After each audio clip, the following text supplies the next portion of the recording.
high school did you go to? Suitland High School. What's it called? Suitland. Suitland Suitland. High School. Yeah. Okay. Yeah. Okay. So, okay. So before we get to that part, I'll bookmark that real quickly because I want to get more into the self discovery there. Because it's a whole different level of self discovery from elementary, junior high. Now we're in high school. Whole Mhm. nother feel. You have. I don't know if you had a growth spurt or not. Did you date?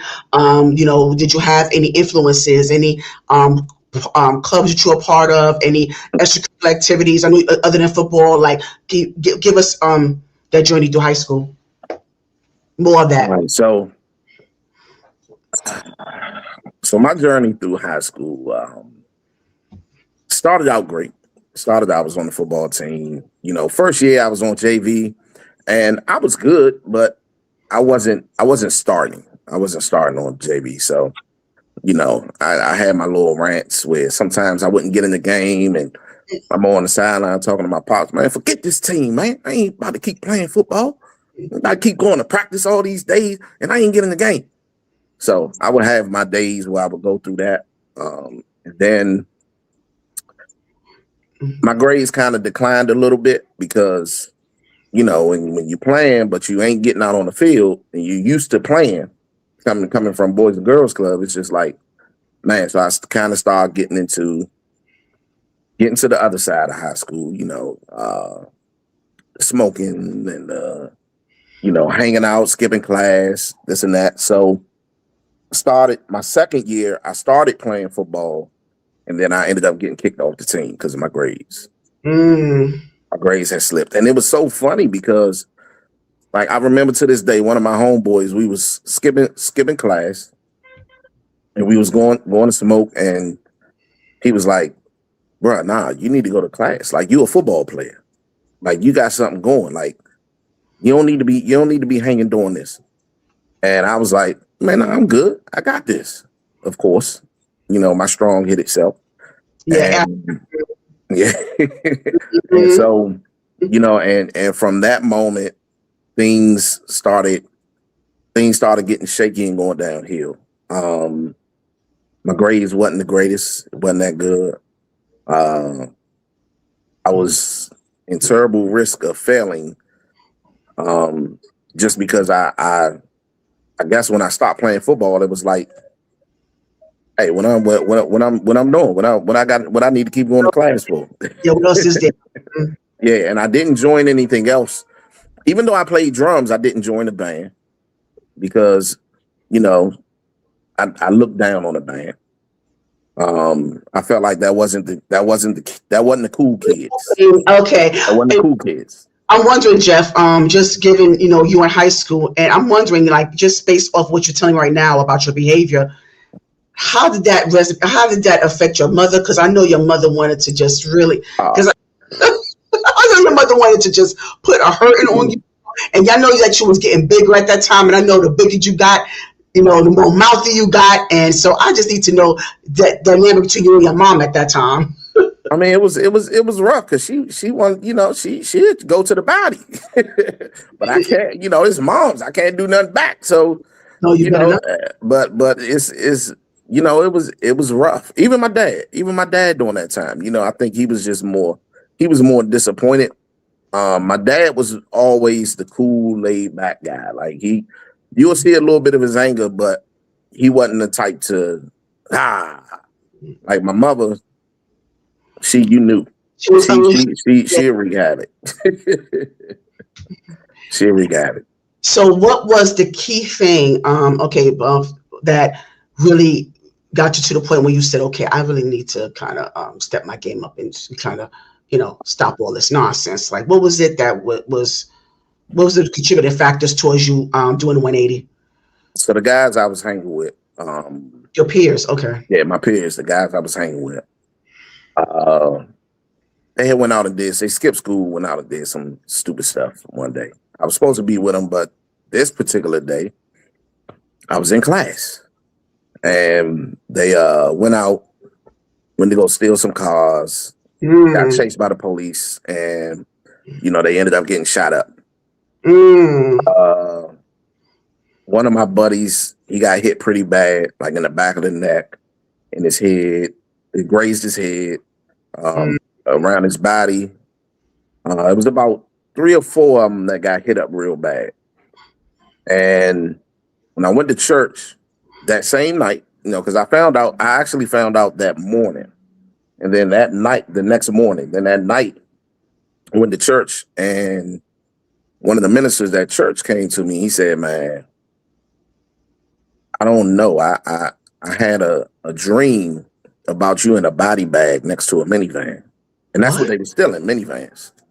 He said, Oh, "I had a dream about you in a body bag next to a minivan." ooh. And I was like, wow. And I was upset with them because I was like, man, I was supposed to go with y'all. Y'all left me. What y'all doing? And Mm. then it was just like, once I heard that, I was like, all That right, was, that maybe this ain't yeah. really, and again, through the rest of high school, I still dibbled and dabbled, but I did enough to at least get out. That, because I bet that wake up call, that was like divine intervention. I mean, Yeah. that was a wake up call that you needed. So, well, thank God for that. But it's unfortunate that you lost, friends, lost your peers because of that. But Well, it no, was no, wake. they still live, but they just had major damage. Yeah, Oh, okay. yeah, Well, that's yeah, unfortunate. That's unfortunate. yeah. Like one But of one of them is still suffering from that today, to this day. mm, Yeah, and you was in class. See, you was where you supposed to be at that yeah, time. You see how that works? hmm, Yeah. yeah. So let me ask you this.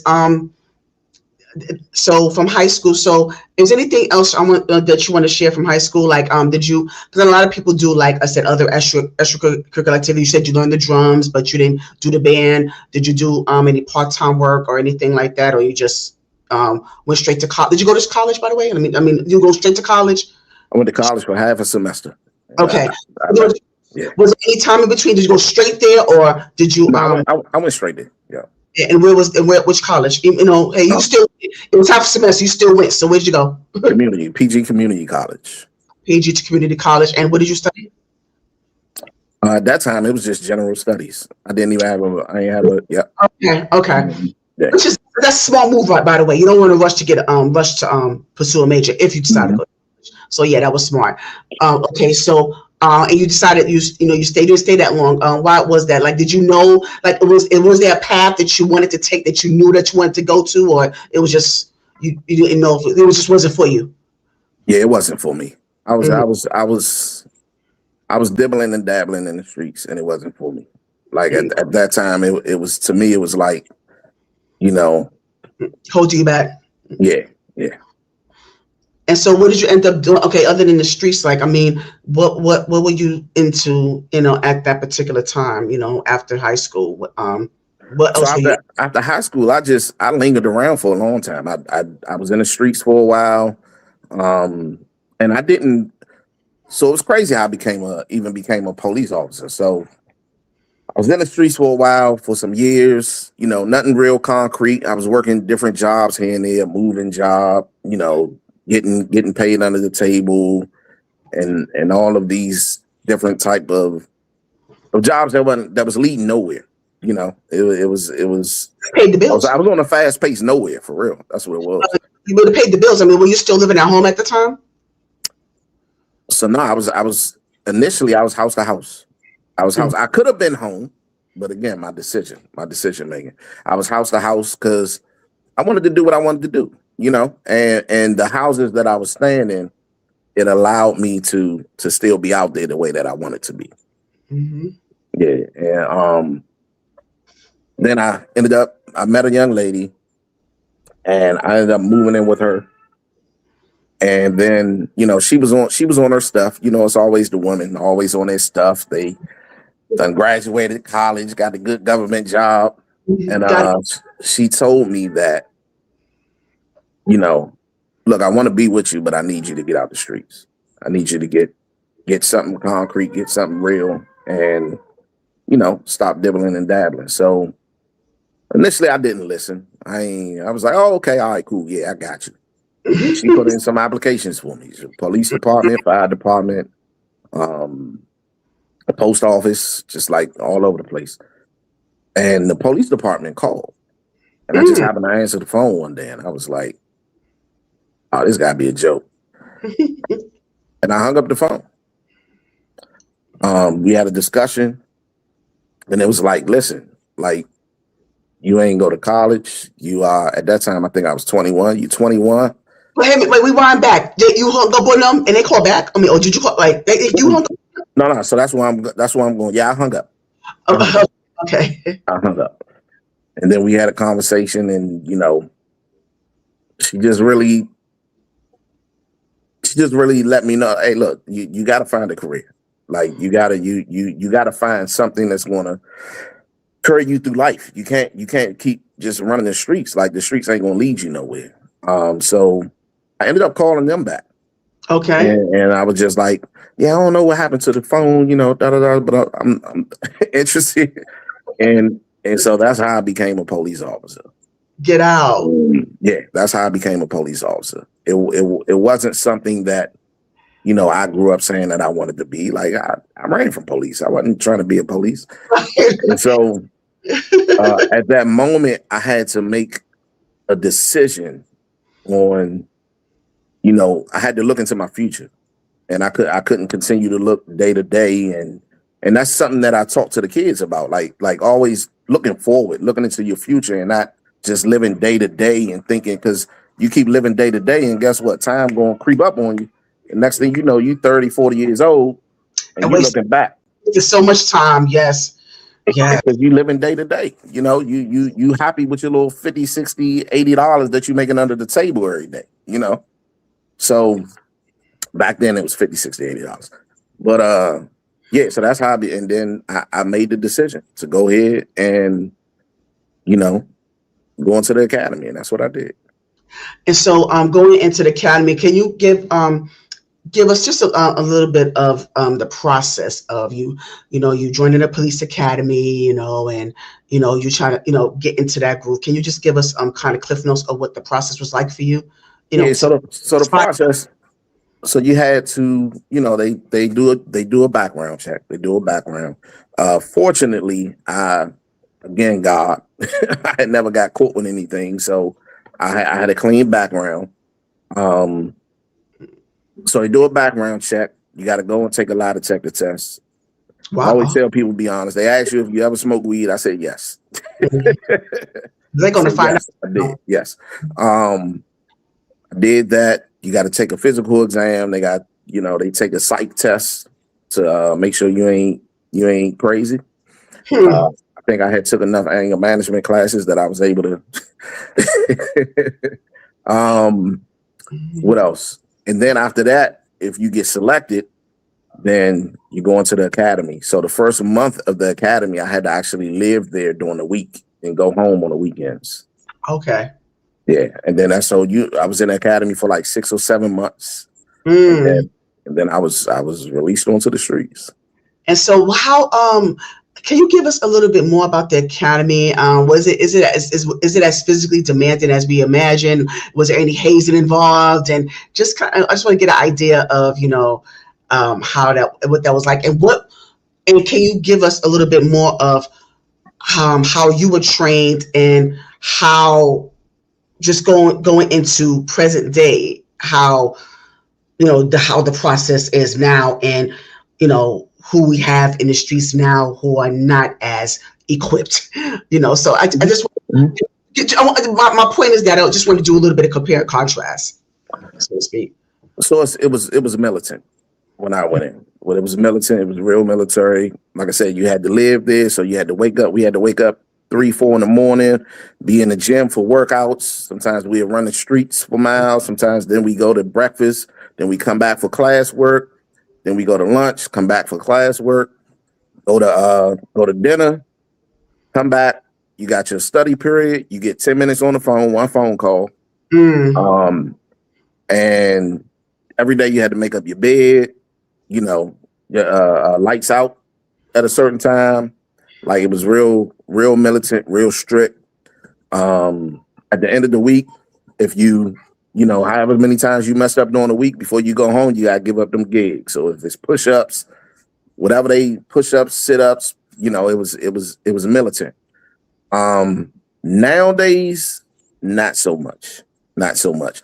And so I feel like the department equips you. The department, they still equip you the same way. You know, from back then to now, they equip you with the tools, with the knowledge. I think a lot of the times with police officers, it basically comes down to your people and communication skills. Yes. That's what it's about. It's if you don't have people skills and communication skills, then 9 times out of 10, you it's gonna be you won't have a rough career. Let's say that. Yeah. So, Jeff, let me ask you: are you still on the force, or did you retire? Because I know you could retire. Yeah, I'm still on the force. I got 2 years left. Okay. Yeah. So, I want to ask you: so far, I mean, because you've been, you've been true to this for some time now. So, I just want to ask you what, and I know it's going to be hard to say one of, but that's what we got time for. But what's one of the most difficult, challenging aspect of your job where you had to, encounters, one of the difficult encounters and one of the most rewarding ones, one-on-one? So I think one of the most difficult for me, shoot, I've seen a lot. One of the most difficult. Yeah, I know it's one of. Yeah, I know it's hard to. Yeah, Yeah. one of the most difficult for me was having to deal with child molester. Someone that had did some bad stuff to a child, and then having to deal with them, still as a normal person, with respect and all that stuff. I think that was one of the tough things for me. Out of all the things that I've seen, I think for me, because in any normal human being, like, we know children are off limits. Like, that's not. For me, children are off limits. That's something you don't play with. And it was a family friend, a next door neighbor. So you kind of trust your kids with certain people, and to think that they would do that. And I think that was to be able to contain myself, not to. And I had to transport him. So I wanted to hit the corner a little too hard on some of them turns, and and rough them up a little bit. But yeah, that was one of the toughest for me. And that's a lot compared to what I've seen. But the most rewarding is what I do now. Mm-hmm. What I do now, I work with youth, and I'm able to mentor youth. I'm a part of the police department's band. So what we do, we go into the elementary schools, we do officer-friendly programs, and then we give them a concert. So I play drums, so I'm a part of the band, and this is the most rewarding part of my career. Even though my whole career I've dealt with youth. I've been in boys and girls clubs. I've done a lot of stuff with youth, but this part of my career right now is the most rewarding because, every day it's bringing smiles to kids' face, and it's even the adults. They like, yo, I remember y'all, like when I was a kid, y'all came to my school, and because you mentor adults too. The parents they're being mentored too. They need that. They need that support. Mm-hmm. Absolutely. Mm-hmm. So my mentoring piece, I do that with high school boys. And I sit down with them. One of the schools I deal with now, it's about 20 young men that I deal with, and I mentor, and I walk with them through their, senior year of high school, kind of help them prepare into the next level, because they're about to hit the real world, and they don't have somebody there to prep them for it, to try to give them some of the tools to deal with it. It's gonna be rough. Yes, well, extremely. And what is your rank now? What is your current? So I'm an officer. Oh, okay. Yeah, I'm an officer. And so I really am so happy that you said that. I gotta, that's why I reacted the way I did, because when you mentioned about, high school youth, that right there, that demographic, we just need to grab our sons, we need to grab our nephews, we need to grab our cousins, because I think that a lot of times we understand that the girls need protection, but our boys, oh God, Jeff, all boys. And I really do appreciate you saying that, because I think there needs to be more men. Because Mhm. I had my first interview I had on here was with my cousin, Greston, and we was talking about how a lot of the men who are raised by single mothers, and we was not bashing single mothers. Let me just put that Mhm. out. But being raised by single mothers, a lot of times they're kind of get lost, out there, or they Yeah. just don't, the act right is not instilled, as it Mhm. should be, so and that's why it's so important. Even when you are raised by a single mother, or, raised by mostly women, that is that testosterone component, Mhm. that Mhm. Mhm. component that needs to be, that needs to be embedded, that needs to be there. So I really want to thank you so much for being that vessel, Yes. Yes. for the youth. And so while before I want to make sure I do this now before I forget. I want to give you your flowers um, for that. Yes, I want to absolutely Thank do you. Thank you. it. Absolutely. So it's well deserving. Before I forget, I didn't want to forget that, because you deserve that.